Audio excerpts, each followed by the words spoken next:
Hey, get the fuck off my son, I barked, zooming towards our couch, suitcase falling from my grasp somewhere along the way.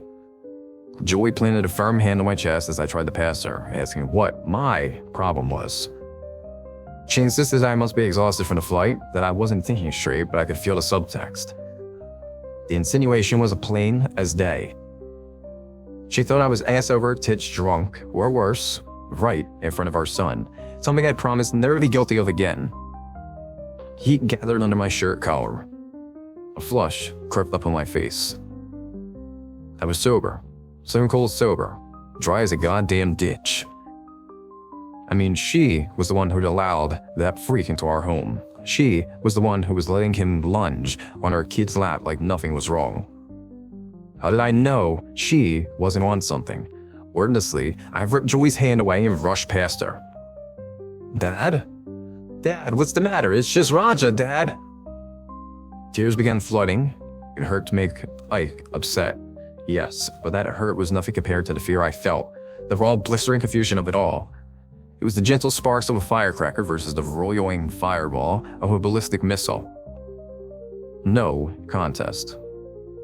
I loomed over the brown leather sectional, slid out from under them and scampered over the top of the couch, sprinting into his mother's trembling arms as soon as his feet hit the floor. The person dressed to look like our house cat didn't even react. Knees at her chest, curled and comfortable. It placed a painted 5-finger hand up to their mouth and rubbed their palm against their mask. I suppose they were simulating self-cleaning. The mask didn't have a hole for the tongue to come out of, so their skin just squeaked against the material. My eyelids twitched. Icy sweat drenched my back. I looked at my wife for answers, but she just seemed terrified. Terrified of me. What? Who? What is this? I whispered, knuckles collapsing into a fist. Ike whimpered. My wife raked his beach blonde hair. Silent, wide-eyed. Who is this Julie? The dry, crackling scream sent her dashing to the kitchen table, where her phone was resting. Ike transitioned to full-on hysteria. Very much like a cat, the intruder appeared perfectly indifferent to our mounting duress. They stopped, licking their palm and stretched wide, shifting their stomach towards me, unafraid, unbothered, unprotected. I stared at them, disbelief running dizzy laps around the base of my skull. They were on 5 feet tall, mask included, which was circular, stout, flattened to the top, triple the size of a human skull and circumvently smooth. The shape reminded me of the box I used to store my extra drum cymbals. Our calico's likeness had been meticulously painted across the mask. Her emerald green eyes, the black splotch surrounding her light pink nose, the ragged edges of her left ear. It was all there, and accounted for. To fit the mask's bizarre dimensions, however, those familiar features needed to be distorted. Everything was a little too wide and a little too big. It was the same with their gaunt, emaciated body. They had faithfully translated the markings of her fur onto their skin, stretching the pattern to fit over their ghoulish proportions. A patch of white over their sunken, craterous abdomen. Speckles of soft orange along their forearms, extremities which had cores of tendon revoltingly visible because of the way their skin wrapped tightly around their fatless frame. Worst of all, they were naked. No genitals though. The crease was sleek and seamless like a Ken doll. My rage boiled over. I descended, ready to cave their chest in with my bare hands. Orvin, Jesus Christ, it's just a cat. Get a hold of yourself, Joey blared. My fist halted inches from their breastbone. They didn't flinch. I creaked upright so I could see my wife's eyes. You think this? You think they're a cat? You think this is Raja? Ike was beyond hysterics at that point, shrieking, inconsolable, face pressed hard into her pant leg. Joey didn't answer. She pulled Ike away into another room, urgently muttering to the 911 dispatcher. Yes, he's on something, or drunk, or sick. I don't know, just get someone over here. My mouth felt dry. I ran a quivering hand through my sweat-caked hair, slicking it back. I wanted to look somewhat presentable when the police arrived. All the while they loafed on the couch, sleeping, smiling, laughing, watching, waiting. I couldn't tell. The mask had no holes and never spoke. I stood in front of the couch, lightly swaying. Empty swing, shivering in the cold wind, observing patches of painted skin sinking between their brittle ribs as they exhaled. How can they breathe? I wondered, given that the plastic edges of the mask seemed to be continuous within their neck. I was no closer to an answer to that question when the police arrived a few minutes later. I implored them to arrest the intruder, begging them to see reason, praying their view matched my own. They looked at the thing on my couch and snickered, eyes gleaming with amusement. I shouldn't have expected them to take the request seriously. How could I?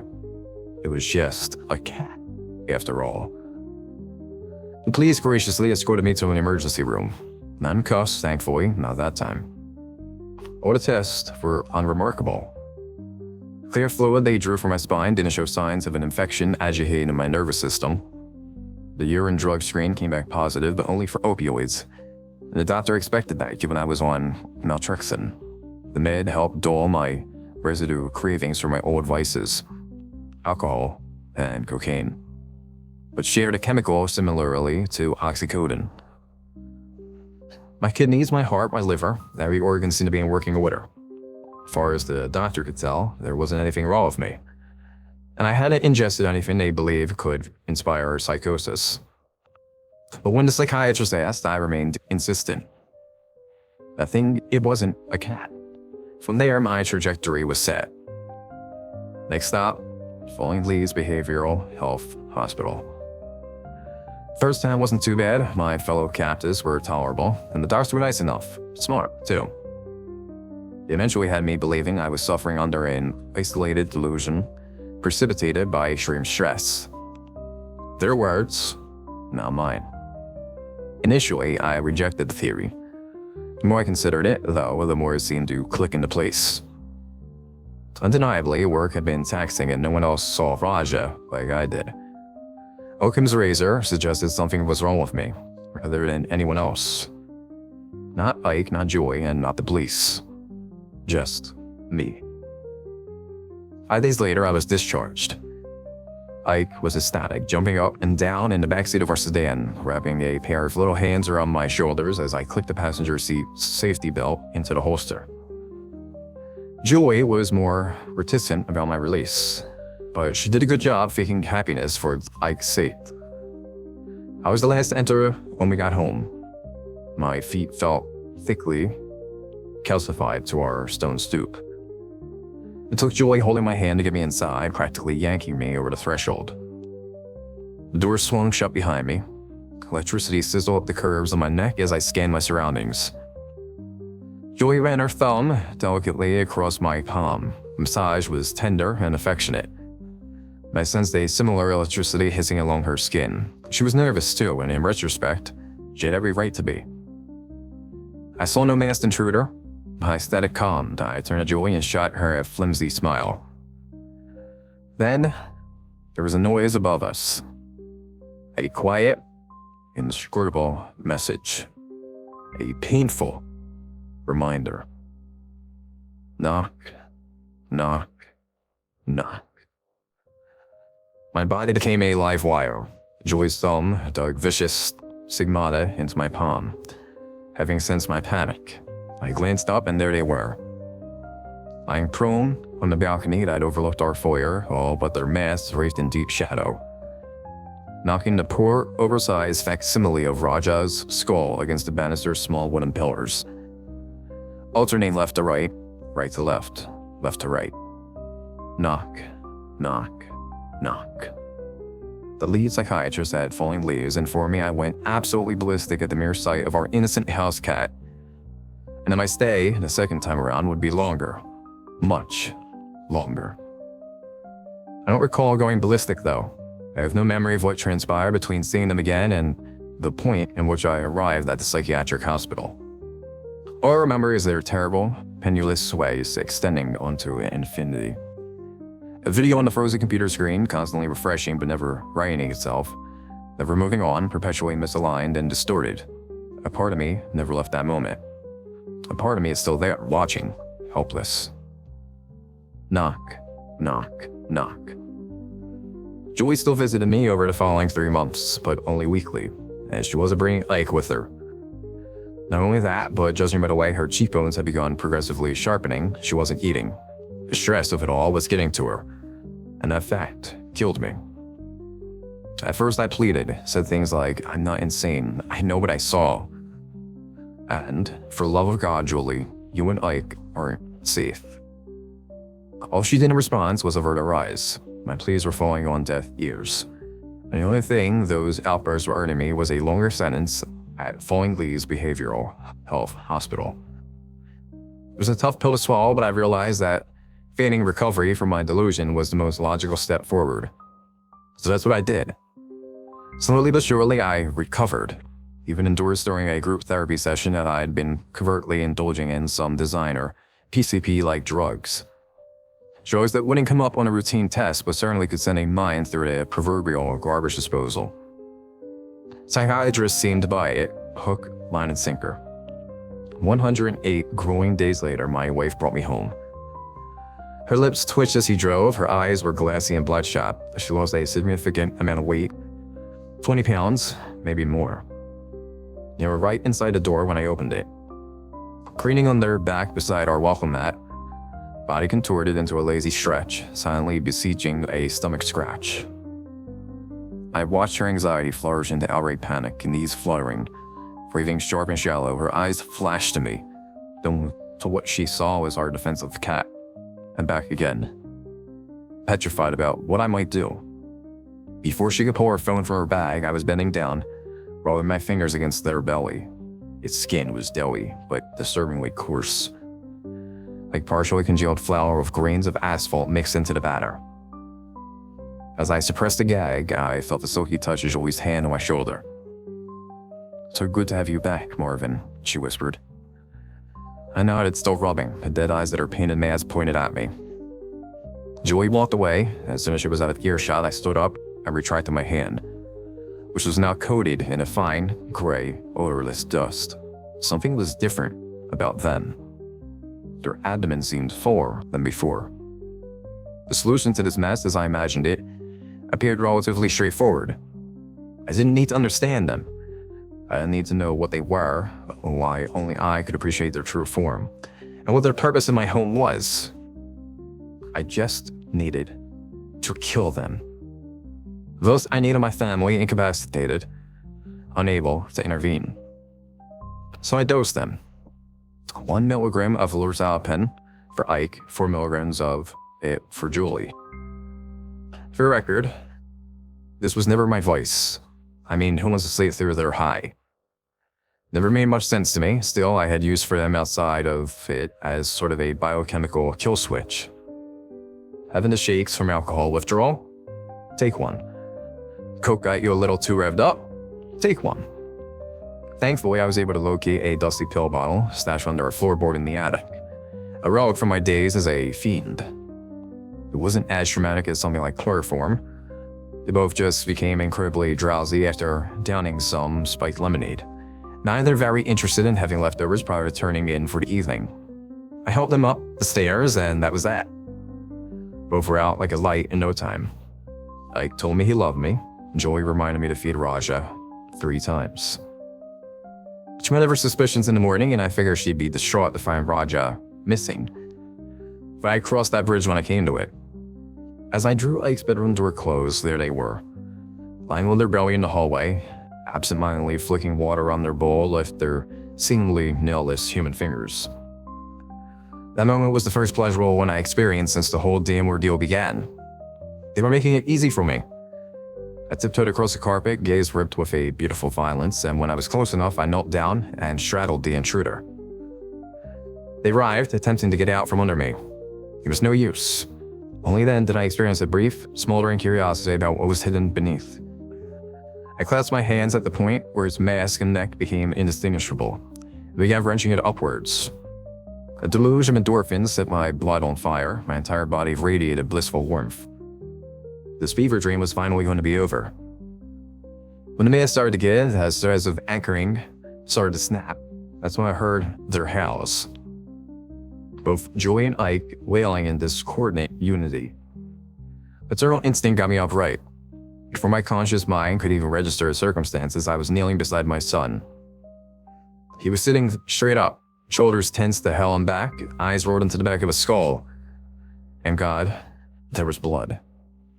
Tiny, crimson dewdrops swung the ring around his neck, exactly where I'd been tearing the mask. His screams grew fainter. After a few seconds, he fell back, limping onto his pillow, almost as if he'd passed out from within a dream. Only then did the walls completely die. Then, the house was utterly silent. Joy had stopped too. Whatever I did to them, it seemed to translate to my family. They were connected, tethered. I turned around, nearly toppling back onto Ike from the shock of what I saw. They were there, in the doorway, standing on 2 feet. Raja's stretched, vacant face stared daggers into me. Gradually, I got back on all fours, pawed past me, climbed onto Ike's bed, and curled up at his feet.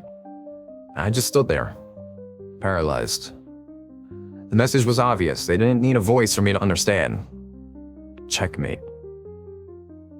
The next morning, as I stewed over a mug of lukewarm coffee at the kitchen table, Joey approached me holding her pillowcase. "Hey, glad to see you up so early." I nodded, keeping my eyes fixed on the black liquid. "What did you make of these stains? It smells like a hell of blood. It wasn't there before I went to bed, but I thought I saw some dried blood on my neck. But I looked myself up and down the mirror, and it doesn't seem like I have a scratch on me. I don't know, it's just weird." She dropped the pillowcase onto the table and returned to their morning routine. A blotchy, maroon-colored, oval mirrored the light blue fabric, no bigger than a quarter. Flecks of coagulation dislodged as I scraped my thumbnail over the stain. But as I put it to my nose and sniffed, I didn't detect even a hint of that sickly, sweet, iron-kissed scent. Yup, it smells like blood to me." "Strange," I replied, draping the pillowcase over the top of a nearby chair. "Right?" She paced down to the foyer and began calling for Ike. After years of snorting cocaine, my sense of smell was effectively non-existent. Rarely I'd get a faint whiff of something, but it'd have to be exceptionally fragrant to wake up my fried nerves, and it was always fleeting. Joy didn't know that, though. I was used to lying about it. Too embarrassed to reveal the lengths to which I'd ravaged my body at the altar of feeling good. My eyes darted to the pantry. There was a muffled tapping coming from the inside. The clack of my wife's heels echoed as she moved to open the door. The intruder spilled out, mess thudding against the floor, cans of beans and boxes of spaghetti toppling over like bowling pins. "Raja, you goof, there you are," Joey cooed. They got on all fours and began shaking violently, airing out their hypothetical fire, causing a cloud of pale dust to collect around them. Once settled, they tilted their mask up to look at my wife. She stared back at them, silent, grinning. After a moment, she turned to me and said, "Wow, he is vocal today, good lord." At no point did I hear anything from them. Julie paced out of the kitchen, chuckling to herself. I glared at the intruder. Everyone else fooled, and I couldn't seem to pinpoint what made me so damn special. Suddenly, I had an idea. What if something in my blood was allowing me to see through the illusion? Could I be genetically immune? I pulled my phone from my pocket, walked up to them, and snapped a quick picture. And I texted my brother. "Free for dinner tonight? Ike would love to see his uncle." Dan and I weren't estranged, but we weren't on great terms either. He lived about an hour away in his own shit to deal with. More than that, though, I'd said some things better left unsaid. I was still into theories of substance abuse. He kept me at arm's length ever since. I towered over the indecipherable devil, the haunting melody of my spellbound wife and son laughing upstairs, thumping against my eardrums. My hand buzzed. "Sure, good to hear from you. Car's out of commission. Mind picking me up?" "Happy to," I replied. Then, with no context, I forwarded him the picture I'd just taken and waited. The dots of pending reply appeared across my phone screen. My heart racketed around my ribcage. My life teetered on what he saw. "Ew, what the fuck is that, Marv?" Relief washed over me. "Tell you more later. Be there at 5. I peered down at them and smiled wide, baring my teeth. Most of the trip from Dan's was silent. I was too nervous to hold a conversation, maniacally tapping on the steering wheel. thoughts spinning. As we were pulling off the interstate, he broke silence, but not in the way I was expecting. "Hey, you haven't taken anything, right? Still in the wagon, so to speak?" he asked. Automatically, I responded, "What? No, God, I wish." Each small word came out swift and punctuated. Even with just my peripheral vision, I could tell he was giving me that look. A pitying condensation that always felt like a splash of acid gnawing at my skin. A type of luck that used to reliably throw me into a rage at a moment's notice. I swallowed and rolled my shoulders, focused my attention on the heat from the setting sun cascading through the windshield, rather than the resentment bubbling in my veins. "Things at home have been better," I sighed. Talk about an understatement, but what else can I say? Where do I even start? I lost my job, I was in a psychiatric hospital for months, there's a demon in Luch dressed as my house cat, and only I can tell. No. He'd think I'd gone off the deep end. Once he saw for himself, then I'd be able to spill my guts. Once he understood, then we could strategize. "I'm sure it's not as bad as you," he paused, sniffing the air. A bout of harsh, vigorous coughing took hold of him. His eyes became glassy and red. I considered pulling over by our town's welcome sign, but he waved for me to keep going as I flicked my turn signal on. "Sorry," he sputtered. "Allergies really have been a bitch this year." The fit abruptly dissipated. When I looked over, he didn't seem concerned and his breathing was steady. So I just kept going. A minute later, we pulled into my driveway. Hours passed before dinner was ready. We chatted, gave Dan copious updates about Ike, and even had time to play a few games of backgammon while the roast cooked. He continued to cough, but the fits were smaller, more contained. Honestly, he didn't even seem to notice them. All the while, Raja never showed their face. Dread crawled over my skin like termites or void, but I kept my cool. They'd come. Around 8, the four of us sat down to eat. Lines of steam rose above the glistening pile of meat at the center of the table. Ike wanted to come off as a proper gentleman, insisted on serving us, dropping asymmetric portions of beef, mashed potatoes, and baked asparagus across each of our plates. "All right, dig in," Joey announced. My son descended ravenously. Still on edge, I gingerly mixed the gravy into the potatoes, eyes darting between each of the 3 entrances to our kitchen. That's when I noticed something peculiar about Joey. She was holding her utensils upright, fork in one hand and a knife in the other, but she wasn't moving. Eyes locked on me but glazed over. "Honey, everything okay?" The only part of her that budged was her lips. Why wouldn't I be? Stomach twisting into agonizing knots, I turned to Dan. He was swiping at the meal, but every time, his fork missed. A little too high, a little too far left. Over and over and over again. "Joey, this roast is something else," he muttered. Abruptly, my wife released her grip, utensils clattering against the plate. "Wow, I am stuffed," she proclaimed. Joey sprang from her chair. "Might as well give Raja the leftovers." She balled her hand into a fist, brought it close to her face, and began knocking on her forehead. The resulting sound had an unnaturally pervasive resonance. The hot water running through a loose copper pipe, metal expanding and colliding against an adjacent wall. Knock, knock, knock. A series of wild thuds emanated from the foyer. A bevy of hands and feet and knees crashing down the stairs. A frenzied stampede of a starving animal. As the masked intruder charged into the room, Joey walked over to his interval and dumped her entire meal into it. Pieces haphazardly ricocheting onto the side of the cabinet and the surrounding floor. Suddenly I realized I hadn't seen her eat anything substantial since I left for that trip months prior. A few slices of toast with her coffee in the morning, but nothing more. Dan pivoted to face them as they entered. I held my breath. He swung to me. His eyes rolled back into his skull, white balls of tapioca adorned with a latticework of bright capillaries, tiny red worms wadding through a thick ooze. I was wondering when the little guy would show up. I've missed him. My heart buckled and my mind fractured. Identically, my brother swung to his feet, grabbed his plate, and dumped it in front of them. Might as well give Raja the leftovers. Pets have to be fed. And we don't want Ike to be the only one to feed them, right? No, of course not. We want the best for our prodigy. We want them to grow. We want them to thrive, right? Right? The intruder hastily gathered a tribute into their arms, a gravy smearing and impromptu rose-arch text along their trunk, and began galloping past the table. At some point, I had gotten up and was standing by the screen door, creaking it open so they could careen into the backyard without losing an ounce of momentum. For months, this was been routine. Looking at Ike, I found myself at a crossroads. I could just give up, allow my family to be eaten away from the inside out until there was nothing left, until they'd been made hollow. Hell, it wouldn't be hard, and who knows? We can empty, they might not even have the brain power to notice if I indulge in a vice or two on the side. Family that would stick around no matter what I did to myself. I wanted that at some point, right? Or I could give chase to the incomprehensible thing, the fucking parasite.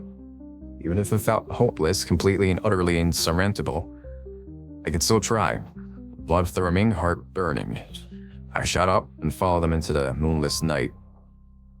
It's currently 11 p.m. When I finally arrived home, Ike and Joy were sleeping soundly and Dan was gone. I don't know where he got to, since I drove him. There are holes in the forest, burrows, tunnels. I watched the intruder dive into one, still holding the food. When I put my ear to the hole, I heard something. Mewing. Multiple, identical, high-pitched yowls overlay with each other. Sounded exactly like Rajiv when we forgot to fill his bowl. Hungry begging, but an eerie triplicate. I never considered what happened to the real him until that moment. If that truly is our original house cat, lurking deep in the hole. And that's not all, though. On the way that guy passed by Mr. Hopper, he lives 2 doors down from us. He was walking what he believed was his husky. The man looked like he dropped 30 pounds as I last saw him. It's not just happened in my family. I think the whole town is infested. Not sure what to do next. Search for Dan, return to the hole? It's unclear, but I'll figure it out. I'm publishing this in case something happens to me. Joey, if you're reading this, I'm not crazy. I love you, and I tried.